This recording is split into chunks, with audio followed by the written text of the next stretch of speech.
en un concepto lógico de ustedes, en orden, ¿qué pasos van a seguir para poder prescribir un fármaco?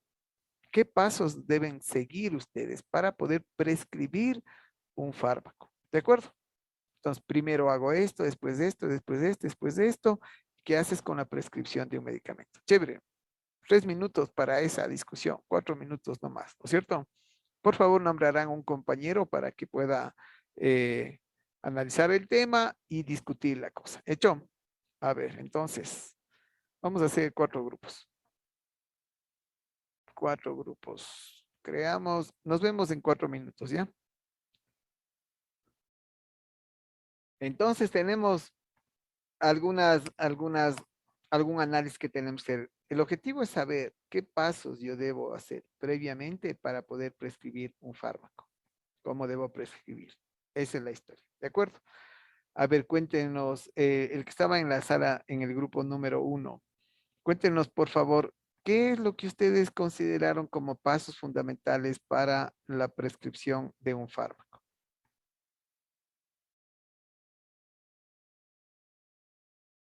¿Quién estuvo en el grupo 1 o en la sala 1?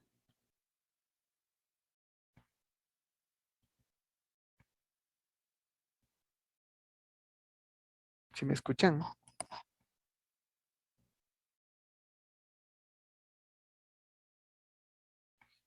¿Quiénes estuvieron en la sala 1? ¿Si me escuchan? Nosotros, a ver. A ver, eh, cuéntenme. entonces habíamos estado hablando y llegamos a las conclusiones de que primero deberíamos acordar un diagnóstico, viendo al paciente, teniendo una consulta y llegar a un diagnóstico. Entonces, ¿Ya? como, ¿cuál es el problema? Em, Después de eso, habíamos dicho que aunque ya supiéramos cuál es el diagnóstico, sería bueno como buscar el mecanismo de acción o el tratamiento específico para ese paciente. Después de eso, podríamos comparar entre otros medicamentos que, o sea, en los medicamentos que podrían darse y ver cuál le conviene más al paciente dependiendo de sus necesidades personales, porque puede que el ¿Ya? paciente tenga una necesidad o que tenga alguna patología extra o lo que sea. Y ahí ¿Ya? podríamos ver la seguridad para el paciente y la eficacia y todo esto. Y Ujú. después de eso, pues enseñar, bueno, decirle cómo, indicarle exactamente cómo tiene que tomar el medicamento. em, y también si es que existieran efectos secundarios, pues decírselos al paciente obviamente. Y después de eso, seguir con la evolución del tratamiento para ver cómo le va. Ujú. Ok, entonces, tenemos en este proceso ya claro una visión ordenada de cómo queremos trabajar, o sea, prescribir, dar las indicaciones. Ok, nos ha dicho ya la DOME una visión ordenada del proceso. Ok, entonces vamos con cada grupo de los compañeros que han visto las primeras fases a ver cómo podemos hacer nosotros esto. Ok, entonces, los que estaban en el grupo 2 en la segunda sala, ¿qué opinan sobre el concepto de diagnóstico y de ahí al tratamiento? Eh, ¿cómo consideraron ustedes? ¿Cómo hago el diagnóstico? ¿Cómo me voy del diagnóstico al tratamiento específico?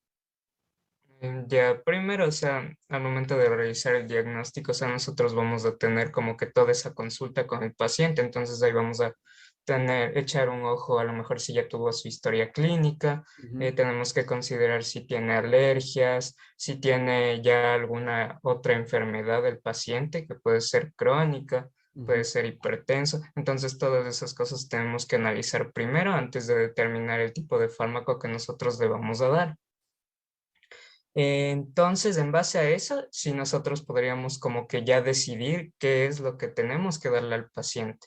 Y obviamente explicarle si es que va a haber, como ya habían mencionado antes, algún efecto secundario. Eh, Eso. ¿Qué Ujú. más?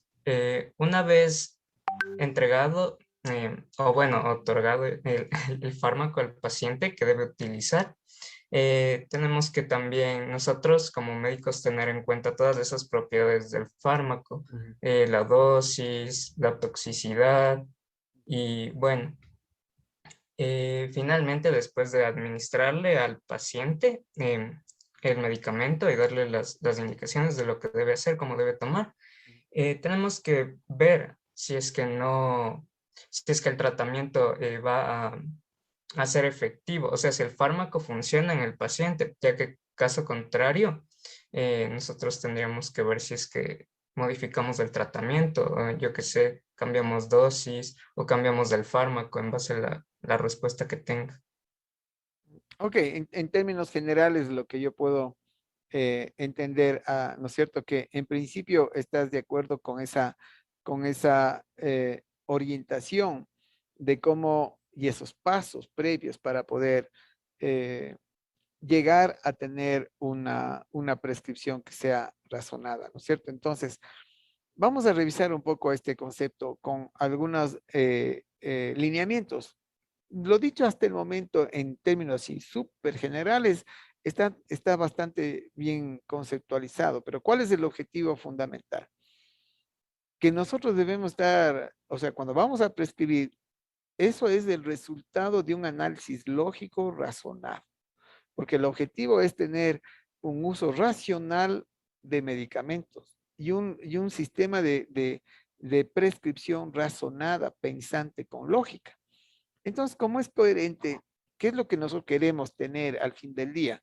Dar un tratamiento adecuado, justificado, de acuerdo a la necesidad del paciente, que sea efectivo, que tenga una relación costo-beneficio adecuada, que yo pueda monitorizar. Pues todos los conceptos generales ustedes van a encontrar en lo que llamamos la guía de la buena prescripción, el documento que ustedes ya tienen en el aula virtual y que es un documento súper grande, pero que nosotros queremos resumirles hoy en el tiempo que en el momento que estamos ahora en el cuarto semestre, eso dirán ustedes profundizando ya en los siguientes semestres, ya en el orden adecuado del diagnóstico, la prescripción, el seguimiento, ¿no es cierto? En ese proceso va a ser importante. Entonces, lo que nosotros queremos tener es una guía de una buena prescripción para que la prescripción sea adecuada, con la dosis adecuada, con el fármaco adecuado, con las indicaciones y el seguimiento. De modo que es un proceso lógico, deductivo, no es un elemento que puede salir así muy lineal. Tiene fiebre, dele paracetamol, así no puede ser. Tiene que ser un proceso deductivo, muy analizado en base a la realidad del paciente, a las circunstancias que vive, a las condiciones que el paciente tiene. Ok, entonces, los pasos básicos fundamentales ya se han mencionado. El primero es tener un buen diagnóstico, saber el problema. Lo que pasa es que el diagnóstico, en el concepto de hasta saber el diagnóstico, cuando uno se basa en nuestra forma de aprendizaje en problemas, ustedes se van a dar cuenta importante de definir el problema. ¿Por qué? Porque a veces vas a tener un diagnóstico que tiene 4 problemas. ¿Si me explico? Y a cada problema tenemos que darle un objetivo, un proceso de análisis, un sistema sincrónico de análisis de los problemas para dar un tratamiento. Entonces, el diagnóstico se traduce a problema, ¿sí? O en su defecto, has visto todos los problemas y haces un diagnóstico, ¿sí? Entonces, definimos los problemas y obviamente el arte que ustedes van a tener y el modelo de nosotros, que a mí me parece que es un modelo exitoso, es no tener un diagnóstico y un rótulo de entrada, sino tener una lista de problemas que hacen un diagnóstico. ¿Sí me explico? Cuando tú ves con problemas, es mucho más efectivo el resultado. ¿Por qué? Porque yo tengo el problema, pongo mis objetivos terapéuticos. ¿Sí? Entonces, a veces el diagnóstico, peor aún cuando el diagnóstico está condicionado a un CIE-10. Es decir, el diagnóstico de un hombre tiene un código, úlcera gástrica, ¿ya? Pero es un paciente que tiene úlcera con un montón de problemas adicionales, ¿sí me explico? Entonces, analizar por problemas resulta ser muy importante. Ustedes van a ser diestros con esta historia, porque ustedes el próximo semestre, ya poquitos días les falta, van a quinto semestre y empiezan ABP. El aprendizaje basado en estos problemas y un modelo de educación que a ustedes les va ayudar muchísimo a ser reflexivos, analíticos, de modo que no tengan esa forma lineal equivocada, nosotros, de tener enfermedad, fármaco. No, no, no. Análisis de los problemas, reflexión, y el fármaco es un elemento complementario de apoyo terapéutico. ¿De acuerdo? Entonces, ese concepto de diagnóstico importante en la repercusión, en el formato de ver con problema. Entonces, yo tengo y veo, cuando ya veo todos los problemas y veo cómo está, yo puedo tener un diagnóstico. Y en esos problemas o al analizar por problemas me indica en dónde está la fisiología, en dónde se alteró la fisiología, generando por tanto una fisiopatología. Entonces yo tengo el problema, tengo la fisiopatología de la enfermedad, entonces el siguiente punto es generar un objetivo. Un objetivo para dar solución al problema. El objetivo tiene que estar vinculado obviamente al problema. Es decir, yo quiero resolver esto que hubo un desajuste en el proceso fisiológico basado en esta fisiopatología, entonces yo quiero definir el problema y luego dar solución a estos problemas, ¿no es cierto? Entonces, segundo paso, objetivo terapéutico. Y tercero, yo tengo que buscar un argumento, ¿no es cierto?, de investigación de un proceso terapéutico. Ok, entonces ahora una pregunta a los compañeros que estuvieron en la sala número 3. ¿Cómo defines el medicamento que le vas a dar a un paciente? ¿Qué criterios vas a tener para eso? ¿Quiénes estuvieran en el grupo 3?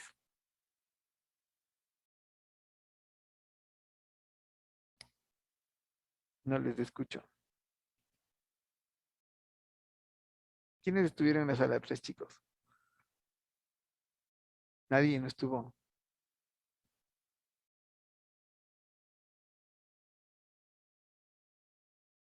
Levante la mano el que estuvo en el grupo 3, por favor. Yo estuve.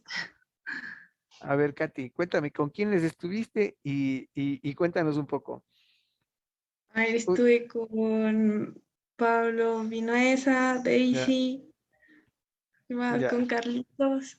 ¿Qué más? Ok, los compañeros del grupo 3. Ustedes están de acuerdo seguramente en este orden, ¿no es cierto? Ok, pero ahora yo les hago una pregunta. Digo, ok, ¿cómo definen el fármaco que van a dar a un paciente? ¿Cómo crees tú, Katy, que puede ser este criterio de cómo definir el fármaco que yo le voy a dar? Porque frente a un problema Puede yo puedo ser, tener 50 fármacos como dar. a ver, podría ser primero cuál es el más seguro dependiendo de la situación del Ujú. paciente. Ya, Am, el que se adapte mejor a la necesidad también. ya. Uno que también sea accesible, o sea, de forma, no sé cómo decir, que Sí, esté sí, sí, sí, que esté disponible en la disponible situación, del ajá, y paciente. también de forma económica, Ujú. para que no sea imposible conseguir para la persona. Ya. Um, ¿Qué más? Eso se me ocurre. Buenos argumentos. Pida apoyo, Catherine. ¿Alguien más se le ocurre algo más del grupo 3 que estuvo ahí?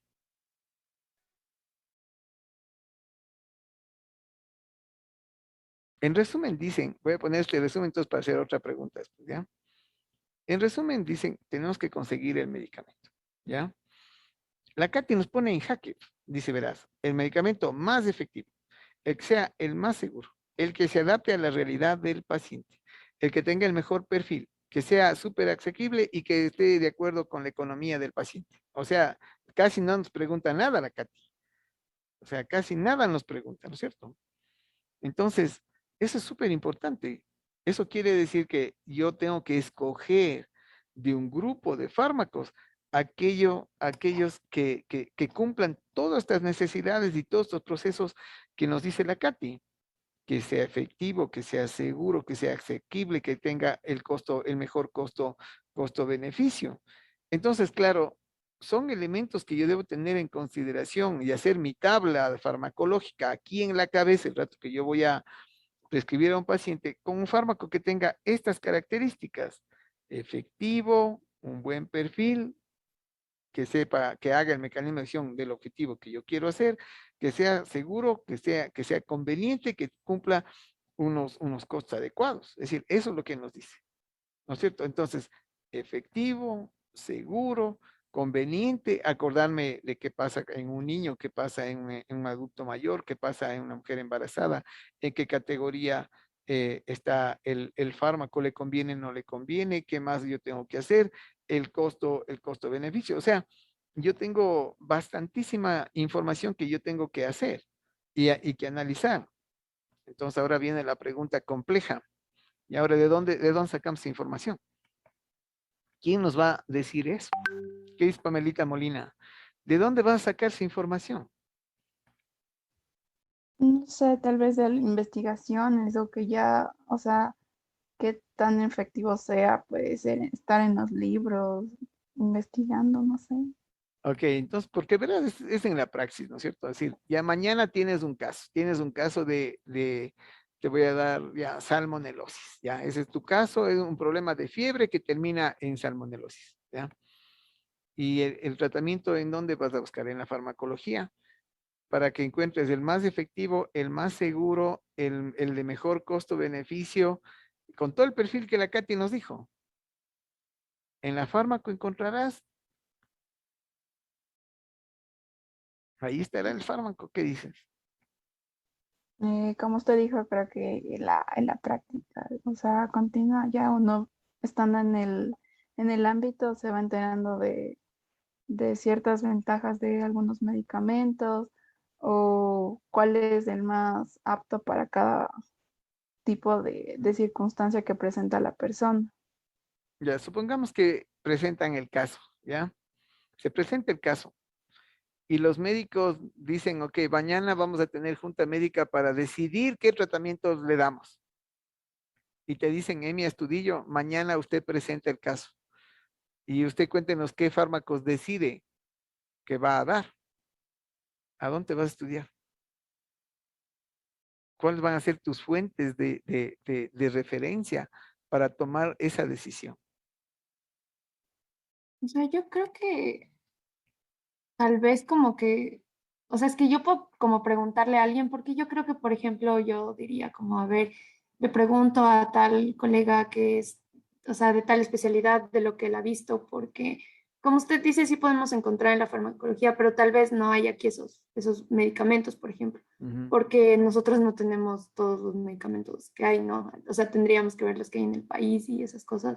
Entonces, creo que también sí puede ser mucho como la interacción con otros colegas, como decirle, tú que ya has usado, que ya has prescrito, cuál sirve o cuál me recomiendas, porque yo pensaba así. Mm. Supongo que tal vez puede ser un diálogo, ¿no? Ok, o sea, esa va a ser una buena fuente, pero pilas con esto, o sea, ustedes van a tener, no me pongo tan lejos ya en el internado rotativo, me fui muy lejos ya. Mañana, en el caso de ABP, el día sábado del ABP le mandan el caso. El lunes revisan los términos. El martes ven fisiología, fisiopatología de la enfermedad, análisis del problema. El miércoles les dan exámenes de laboratorio para complementar datos adicionales de qué es lo que pasa. El día jueves ustedes ya tienen el problema resuelto. El día viernes tienen que decidir el tratamiento. O sea, estoy hablando de días que esto va a pasar, ¿no es cierto? Ok, la Emily, frente a ese proceso, va a ir a algunos libros en fármaco, pero dice la Emily que capaz que voy a hablar con algún médico para ver qué me recomienda. Ok, Davy, ¿de dónde más? Nati, ¿de dónde más tienes fuentes de información? Porque mañana, en cambio, en quinto semestre, el día viernes, va a estar tu tutor y le trae a un farmacólogo de médico que ayude, que nos complemente. No sé, no, ¿cómo se llaman los colegas que hacen de especialidad? Son médicos asesores ahí, al caso.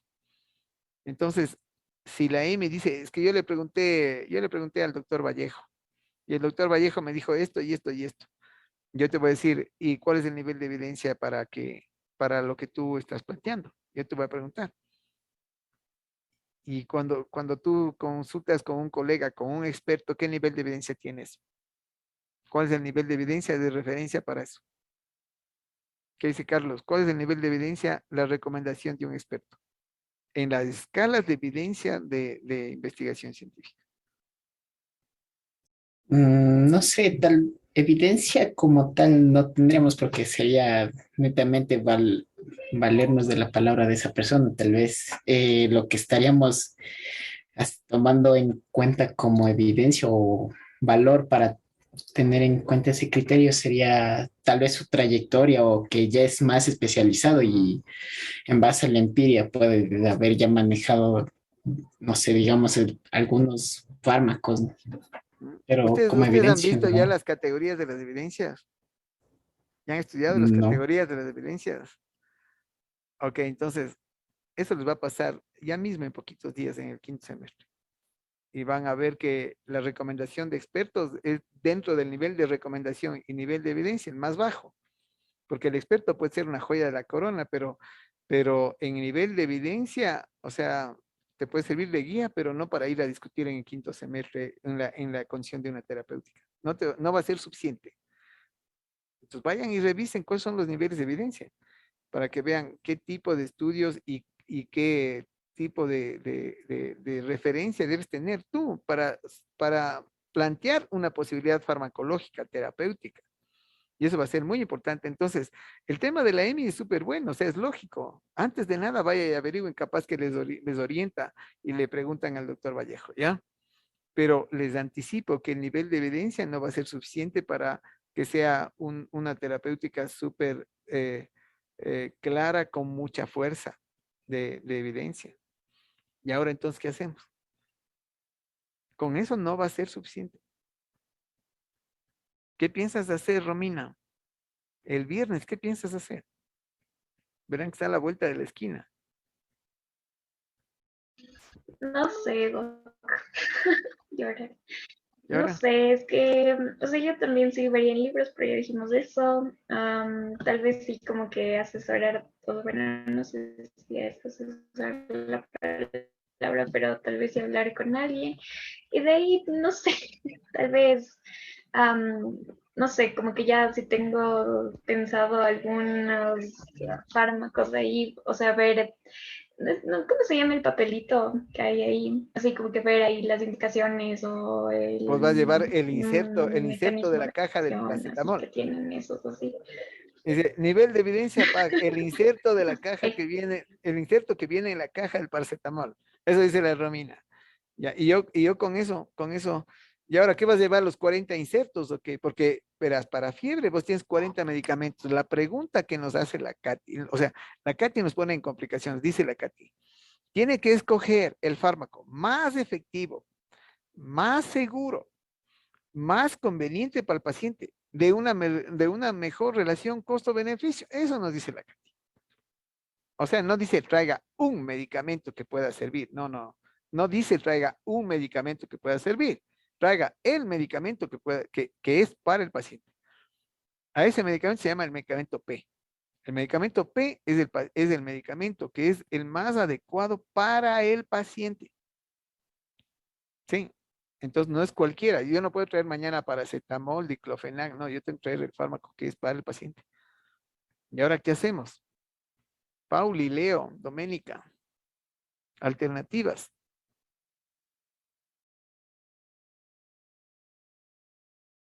Sea, no sé qué tan tu nivel de evidencia abarcaría esto, pero podría ser igual como que ahora con lo que tenemos a la mano, que es el internet, ver como que de las fuentes oficiales de las farmacéuticas y en base a eso como que comparar los distintos medicamentos que hay. Ujú. Creo que es una forma fácil y a la vez como que fiable, pero no sé hasta qué punto eso llegue a estar en la parte de las evidencias, ¿no? Y vas a traer los 40 fármacos posibles, Leo. Porque sería lo mismo en internet, pero lo mismo que plantea la Romina. La Romina dice, yo voy a traer los insertos de la industria, de la caja que está en el fármaco. Tú dices, voy a traer el inserto, pero digital, porque eso es lo que vas a encontrar, porque eso tú dices, o sea, voy a traer de la información de la industria, o sea, es lo mismo, es del inserto, pero digitalizado. ¿Qué dice Katy? Yo quiero decir que si de pronto podrían ser estas, ¿cómo son? Guías clínicas o guías de prácticas. Las guías. O sea, bueno, ahí ya están como que o sea, ya está toda la información, como que ya está revisada y ahí ya te dan como que los mejores tratamientos y eso. Eso. Ahí está revisada, porque si tú me dices voy a traer un estudio clínico, digo perfecto, o sea, ¿cuál estudio vas a traer? Hay 500 estudios. Ándate en internet, busca una patología y mira la cantidad de estudios clínicos que están en PubMed. Tienes que revisar el estudio, claro, revisa el estudio, revisa 500 estudios, perfecto, me parece muy bien. Pero eso va a tener un tiempazo, eso quiere decir, Romina, que para el día viernes yo tengo que pasar mañana, tarde y noche estudiando para ver la posibilidad farmacológica y que tengas un criterio discutible, o sea, para poder discutir con los compañeros. ¿No es cierto? Porque el uno va a decir paracetamol, el otro le va a decir, no, no, no, yo voy a utilizar cloranfenicol, el otro va a decir, no, no, yo voy a utilizar acitromicina. ¿No ves que hay opciones? Hay muchas. Entonces, lo que nos sugiere la Katy es importante y desde ahora tienen que ir a aprender a leer, porque también una guía farmacéutica es fácil de ver, pero no es fácil de interpretar. O sea, hay que aprender a leer la guía. No es así una cosa tan sencilla, no es como el libro de fármaco. Es compleja la lectura de una guía, uno tiene que ir a aprender esa historia. Pero para tener una idea, entonces, ¿qué es una guía farmacéutica? No guía farmacéutica, porque se confunde el término. Vas guía farmacéutica y encuentro otra cosa, ahí los precios de los medicamentos, ahí Fibeca, ¿no? La guía de procesos o de protocolos clínicos de manejo, guías clínicas son.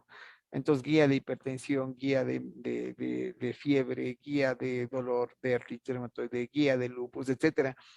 Ahora tenemos guías. En nuestra época no teníamos guías, teníamos solamente los estudios clínicos, ir a conversar con el doctor que te oriente un poco, vas a trabajar con estudios de investigación, revisas muchísima tarea. Las guías no quiere decir que eso ya esté, ¿no es cierto? Pero es una orientación muy, muy clara, porque la Katy dice, ya nos dieron haciendo el trabajo. Fueron, hablaron con la gente, vieron cuáles son los estudios clínicos más importantes. Y aún estando en la guía, no necesariamente quiere decir que ahí está el medicamento P, porque tú tienes que adaptar al paciente, a la necesidad, a la realidad del paciente para ver qué es lo que pasa. ¿De acuerdo? Entonces, lo más importante es que ir a la farmacología te sirve para saber el perfil del fármaco, pero no necesariamente quiere decir que en la farmacología va a estar cuál es el tratamiento adecuado para la condición del paciente. ¿En dónde puede estar mejor esto? En las guías clínicas de terapéutica. ¿De acuerdo? Entonces, esa va a ser una fuente. Si tú llegas el día viernes y dices, y bueno, ¿y usted en dónde se basa eso? Las guías clínicas americanas dicen esto. Sí, está claro. Tiene más peso que solamente consultarle al doctor Rodas o al doctor Vallejo. Entonces, el doctor Vallejo te orienta, te dice, vaya a estudiar en las guías de pediatría. Sí, está claro. Entonces, eso va a ser muy importante. Empiecen a saber cómo leer las guías terapéuticas. Ok, entonces, cuando tienes eso, tú puedes encontrar la posibilidad de saber cuál es el medicamento P. El medicamento P es el medicamento que está adaptado para la circunstancia del paciente. El más efectivo, el más seguro, el de mejor costo-beneficio. Ese es el medicamento P. Ojo, en las guías médicas, si tú te vas a la guía y vas a buscar medicamento P, no vas a encontrar. El medicamento te da una guía. Tú eres el que decide. Entonces sí tenemos tarea importante. Cuando eso ya tienes, entonces vas a prescribir. Y vamos a prescribir el medicamento, vamos a escoger el medicamento el más adecuado y yo voy a hacer una receta. Ese va a ser el siguiente paso para nosotros, hacer una receta. Y cuando yo tenga la receta, yo tengo dos pasos adicionales que son full importantes. Uno, explicarles súper bien las instrucciones, las advertencias. Este es el momento, ¿se acuerdan cuando nosotros tenemos que decir qué es lo que le puede pasar para evitar todas las historias que nosotros ya hemos visto en las clases anteriores de los efectos secundarios, para evitar todos estos dramas? ¿No es cierto? Ahora es el momento de explicar. Y no es necesario solamente explicarle, sino estar con certeza de que el paciente me entendió. Entonces yo tengo que asegurarme que el paciente comprendió el proceso, que entendió el proceso y por lo tanto yo tengo esa certeza. Y finalmente darle un seguimiento al paciente. Si tiene cualquier novedad, me llama a hacer un seguimiento y ver cómo va el tratamiento. ¿De acuerdo? Entonces, con esos criterios, nosotros vamos a tener muy en cuenta lo que va a pasar con el medicamento. Ok, ¿cuál es la tarea? ¿Qué es lo que vamos a hacer? Un mapa de lo que hemos visto, pero tienen una tarea adicional. Con esto terminamos, ¿sí? Eso va a ser para la próxima semana.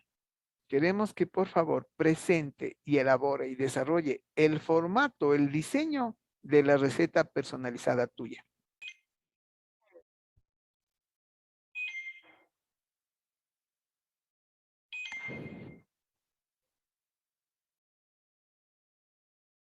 Ok, listo. Entonces, por favor, envíenme todos. Ya voy a revisar yo de cada uno de ustedes su receta. Ahora, vamos a analizar cuáles son los principios básicos de la receta médica, porque en la semana anterior nosotros revisamos lo que era el concepto de prescripción, ¿no es cierto? Pero dentro de este concepto de prescripción, para nosotros es fundamental cómo desarrollamos la receta médica. Y entonces hay algunos elementos importantes a considerar el momento de recetar. Tenemos que recordar un parámetro que es fundamental. La receta que ustedes desarrollen es el documento legal sobre el cual nosotros vamos a poder intervenir en cualquier momento, sea para que el paciente entienda lo que tú has definido ingresar, o en su defecto, cuando en los procesos de auditoría hospitalarios, nosotros vamos a controlar los procesos a través de las recetas médicas. Entonces, es fundamental este concepto. Quiere decir que es el documento legal, así como la historia clínica. Tu receta es el documento legal que define las circunstancias de qué, cómo y cuándo prescribiste un medicamento. ¿De acuerdo? Entonces, hay algunos elementos importantes a tomar en consideración. El primer elemento fundamental es este complejo que tenemos nosotros, ¿no? Tenemos un problema gravísimo con las recetas, ¿sí? Y que a nosotros nos generan muchos cuestionamientos históricos. A tu modo de ver o lo que tú has conocido, Cami Vega, ¿qué es lo que más nos identifican a los médicos cuando ven nuestras recetas? ¿Cómo nos identifican, Cami? Cuéntame. La letra patoja. Casi siempre todos se quejan porque, bueno, no se entiende la letra y tengo que estar preguntando ahí a las personas de la farmacia si saben. Y de hecho, algunos no sé si sabrán o se inventarán o también intentarán, pero sí, casi siempre es porque los doctores dicen que escriben al apuro y escriben feito y no se entiende nada. Correcto, ese, como dice la Cami, eso es lo que pasa. Y tenemos muchísimos problemas a partir de eso, muchísimos problemas. ¿Por qué se pueden generar problemas? Porque una cosa es lo que prescribes, otra cosa es lo que se entiende, otra cosa es lo que el paciente lleva si es que en la farmacia alguien entendió de una forma diferente. Imagínate, ¿se acuerdan en la primera clase entre el metamizol, el mebendazol y el metimazol? Donde en la receta no está claro eso, puedes generar un problema muy grave. Entonces, todo el desarrollo histórico, imagínate, todo el desarrollo que has hecho del diagnóstico, de los objetivos de encontrar el medicamento P, se va en el agua el momento en que tú no escribes adecuadamente una receta. Y como dice la Cami, eso es algo que nos ha hecho, nos ha caracterizado a los médicos. Es decir, la sociedad nos identifica por la mala letra. Dice, uy, letra de médico se llama. ¿No es cierto? Letra de médico. Entonces, ese es un problema grave. Carolina, ¿tú has visto algún cambio en esta época sobre este problema de la receta médica o es lo mismo? ¿Qué dices tú? La verdad, no. Bueno, una vez tuve una doctora que sí se entendía como que su letra era súper legible. Es la única vez que tuve el cambio, pero de ahí el resto no. Hey, no. Ajá. ¿Qué dices, Dana? ¿Tú has visto algún cambio en este proceso histórico o no? En realidad no, son pocas las veces que yo he ido a un doctor, Ya. pero nunca he entendido que uno se da en la farmacia y ellos descifran. Ellos descifran, ellos descifran, imagínate. Quiere decir que hay que descifrar. O sea que ese es un tema súper importante. Entonces, uno de los factores claves en este proceso de lo que ustedes están viendo, es decir, es el hecho de que estas famosas recetas, una de las características fundamentales es algo que debemos cambiar, es este problema. Es decir, ¿cómo entender lo que dice aquí? ¿Quién es? ¿De dónde está? Qué es lo que podemos entregar? De pronto el farmacéutico puede entender, pero también puede equivocarse. Es decir, el arte de ellos puede ser entender, pero ese es un problema súper grave. Hoy en día se está cambiando y se está cambiando por la cantidad de errores que se generan y porque hay un montón de circunstancias, incluso jurídicas, legales, que vienen a partir de la prescripción médica, a partir de la receta como tal. Entonces, una de las cosas que está cambiando es que ahora vamos a entregar recetas que pueden ser digitalizadas y que pueden ser escritas en tu computadora, de modo que ahí ya no tienes una letra patoja, ¿no es cierto? Entonces, incluso ahí tendrás que buscar un buen tipo de letra, de modo que pueda ser entendible, porque estos jeroglíficos realmente nadie entiende, ¿ya? Entonces, estas historias, como les digo, nos han puesto a nosotros un montón de memes a los médicos, como mira el alfabeto médico. ¿Qué opinas de ese alfabeto médico, Alison? Mira el alfabeto médico, es decir, cómo son las letras de los doctores. No se entiende nada, No se entonces entiende. ajá, es bastante difícil ver qué quiso andar. Claro, entonces imagínate si a nosotros nos dicen, miren el alfabeto de los doctores, cada letra, todos son iguales, bolas, bolas, bolas, nadie entiende nada, entonces imagínate. Una receta de esta naturaleza es lo que no debe pasar. No se deben generar ya recetas de esta forma. Y eso implica un cambio de cultura. Ustedes están en la fase de transición. Ya los médicos jóvenes ahora ya están viviendo la transición hospitalaria porque tanto la historia clínica a nivel hospitalario como las prescripciones todas son digitales. Entonces ya no tienes chance de escribir tus jeroglíficos. Es decir, las historias clínicas, antes nosotros escribíamos en la historia clínica nuestra evolución. Hoy las evaluaciones son digitales, pero eso es en el ámbito hospitalario o en clínicas grandes. Pero en la consulta privada todavía sigue siendo tu historia, como tú quieres escribir en la historia clínica y como tú quieres escribir en la receta. De modo que el primer mensaje que queremos dar sobre el tema de la receta es este problema. Entonces, queremos evitar que sean jeroglíficos y queremos evitar que alguien haga un curso de no sé qué para ver que entendemos la letra y entendemos lo que el doctor quiere prescribir. Y siendo un documento legal, entonces eso se transforma en un problema también. Si hay un problema, si hay una necesidad de auditoría de la receta y la receta está escrita mal, entonces allí es un problema súper grave. ¿De acuerdo? Ok, entonces, dicho esto, vamos a analizar cuál es el formato básico de prescripción y lo que vamos a hacer como ejercicio, vamos a comparar lo que revisamos ahora con la receta que ustedes han diseñado. ¿De acuerdo? Ok, entonces, aquí tengo un formato de receta.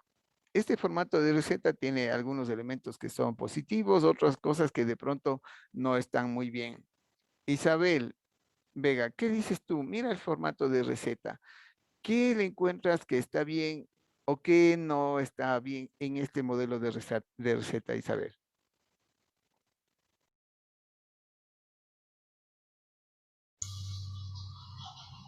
Revisándole, si tiene teléfono, tiene el nombre del médico. ¿Ya? Creo que normalmente se hace la división, es en la mitad, el primer lado se ponen los medicamentos, al otro lado el tratamiento. Hay Ok. que y creo que faltaría, yo pienso un cuadrito que diga advertencias, pero bueno, no sé. Yo le puse en mi receta médica un cuadrito abajo que diga así como que advertencias. Advertencias. Buenas, ya vamos a ver entonces en los diseños de cada uno de ustedes, pero Isabel nos dice una cosa importante. Tengo un buen rotulado del doctor, qué especialidad tiene, en dónde se le ubica, qué especialidad tiene, si quieres, ¿ya? Esto ya no se estila y no es una necesidad y en un campo profesional no es muy bueno poner recién nacido, niños, porque esto es un tema como promocional de rótulo, ¿no es cierto? Pero cada vez estos elementos de aquí ya no son importantes en una prescripción médica, sino tu especialidad, ¿no es cierto? Los datos de filiación del doctor, en dónde atiende, el número telefónico, etcétera, ¿no es cierto? La dirección en dónde está, perfecto. Datos que son fundamentales porque el paciente cuando necesite de la información de cualquier cosa vinculado a la receta, aquí va a encontrar la dirección, teléfonos, cómo conectarse con el doctor, ¿no es cierto? Y como dice Elisabelita, es fundamental de que el error más grande de esta receta es el hecho de que no está dividida. Y nosotros tenemos que dividir en dos sectores, ¿no es cierto? Un sector en donde ponemos las prescripciones y en el otro en donde ponemos las indicaciones. Esto es fundamental observar, porque si tú haces un solo formato en una sola hoja, hay un problema grave que está vinculado en la naturaleza de la prescripción, en la organización de la prescripción de la receta y también el problema de que hoy en día esta parte de prescripción se va de la receta original a los seguros.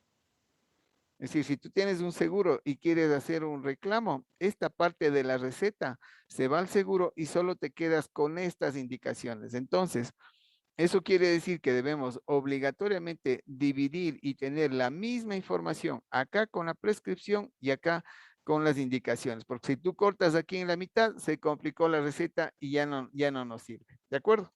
Ese es un dato muy importante que la Isabelita nos hace acuerdo. Entonces, yo debo tener los datos del un lado y del otro lado exactamente igual para que este lado, este segmento, el lado izquierdo de la receta vaya al seguro y este segmento derecho se quede con el paciente con toda la información del caso. ¿De acuerdo? Ok.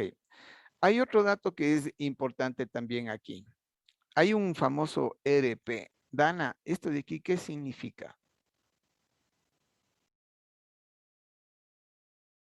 ¿Qué dices, Dana Calderón?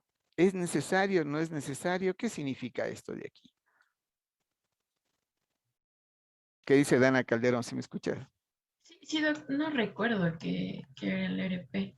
Ya, o sea, eso es súper importante saber si es que es necesario, no es necesario, significa algo. ¿Qué dices, Karen? Karen Villasís. ¿Qué es este EDP? ¿Significa algo? ¿Tiene algún sentido? ¿Es una forma gráfica?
Pero esto ya no es medicina, no lo ves, es una manía.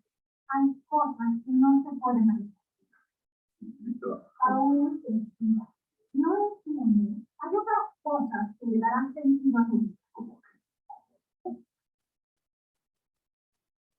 Así es donde sigue tu cuerpo. Ya estoy harta de ver cómo te haces daño. Difícil para ti, ¿verdad? Sí, lo es. Me rompe el corazón. No me compadezcas. Jamás te compadezcas. Entonces, ¿qué haces aquí? ¿Sabes qué? Si me con 2 años de demasiado, yo soy tu amigo. Apenas éramos ahora estoy compartiendo ahora todo el estilo de ustedes. No hay quien ayude. Al fin me necesita otro desecho de la humanidad que salvar. Yo lo regresaré al mundo y atado, el corazón satisfecho. En serio, ¿te importa? ¿Cierto?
pero ¿qué pasó? ¿Dónde está la competencia?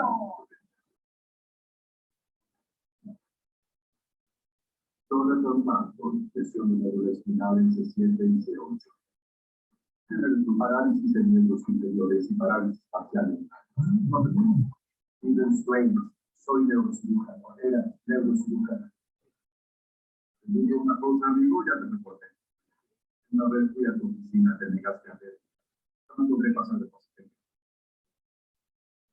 ¿Dónde estaba la flor? Tú volviste de un punto del que no se puede volver. Yo también debo buscar mi camino.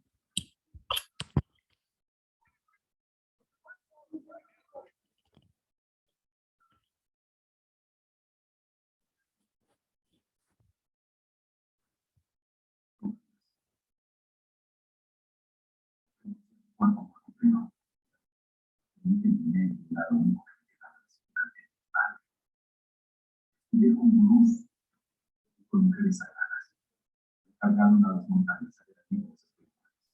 También hay llegado un día.